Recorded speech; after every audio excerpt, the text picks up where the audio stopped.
Hi everyone, welcome to week 9 of the Inner Discovery Project, and we have exactly 1 month remaining until the project comes to completion. And as you already know, I have come up with the content this week through a rather struggling process and through challenging thoughts. I wasn't very sure of what I wanted to talk about this week or what I wanted. Actually, I do know what I wanted to talk about the remaining of the month, but I just could not break down my ideas into concrete content that I could share with you. So I had to step back a little bit and just focus on my own growth and my own journey thus far in these past 8 weeks.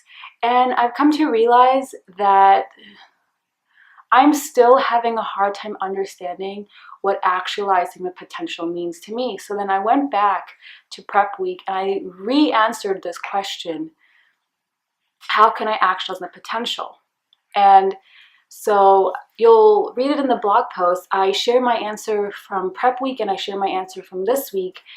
And it really helped me to understand the one thing that is still preventing me, or the one thing that is getting in my way, or I'm perceiving it as getting in my way because essentially I'm doing it to myself through the thoughts I'm giving life to, is validation seeking rather than being self-expressive. And this has been a kind of a lifelong belief, and I'm just so ready to shed it. I'm so ready to just validate who I am and be a self-approved being rather than seek for validation outside of me for my worth, if I'm smart, if I'm good enough, if I'm doing this right. I know this can be a lot of the reasons why we don't begin anything, because let's say we do start something out and the feedback we get is not up to par. We're not happy with the feedback we're getting, so then we just think, oh, I should stop, I shouldn't be doing this, no one really cares what I have to say, no one's gonna ever find my content or read it. And this is a loop that I've been, and that's why whenever I feel like sharing something, it comes from a genuine, authentic place of being of service, but then my ego chimes in and starts diluting the reasons why I can't do it. Oh, no one's gonna like no one's gonna like what you have to say, or what you're saying, it doesn't matter. And this goes back to the whole aspect of beliefs that I talked about in week 8. And then I realized is the reason this is still occurring in my life is because I'm not taking care of my needs. I'm not listening to myself. And it's really funny because last night before I went to bed, I asked this question: what do I need to know right now? And the answer was listen. And that's so true. I haven't been listening. I have been just so caught up in my head about how this should be, or how that should be, or how I should be and what I should do, instead of just stepping back and listening to what my intuition is telling me, listening to what my guidance is telling me, and just honoring and celebrating myself.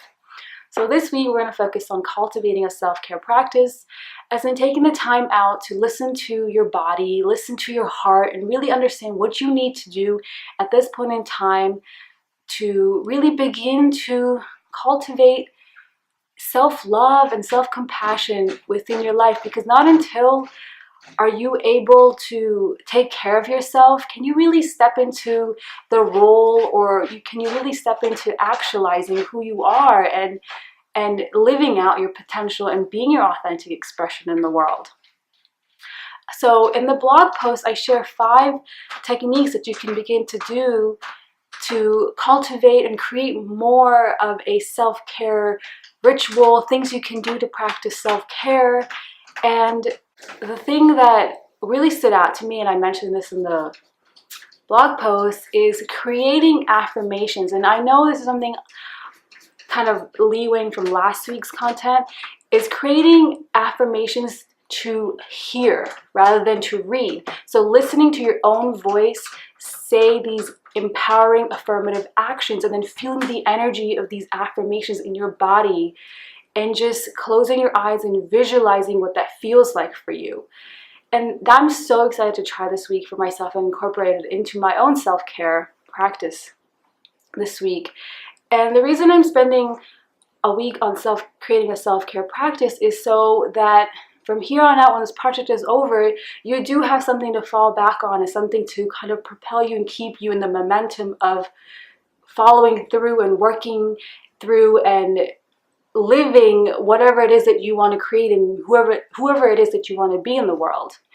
And the 4 things that I've chosen to do this week is to wake up at 6:30 and go for a run. And that's something that I struggle with, is getting up early. I'm not a morning person, but I want to be a morning person. You can be anybody you want to be, so I want to be a morning person. So I want to do that. Do morning pages, as in 3 pages of conscious stream flow writing, and just writing all that's in here and putting it onto paper before I begin my day. Drinking 2.5 liters of water. And the last thing is shutting everything off, as in my computer, at 7 p.m. every single night, and then spending my evening unwinding, reading, meditating, sitting by candlelight, listening to soft music, eating my dinner, and just really unwinding in a way that's kind of more serving me, nurturing me, and just listening to my body and honoring and celebrating myself. So that's the content for this week. And in the comments below, if you'd like to share with me ways that you practice self-care in your own life, I'd love to know any ideas or any techniques that you use. And you can head over to the blog to read the rest of the content for this week. So there you go. And thank you so much for watching, and I will talk to you next week. Bye.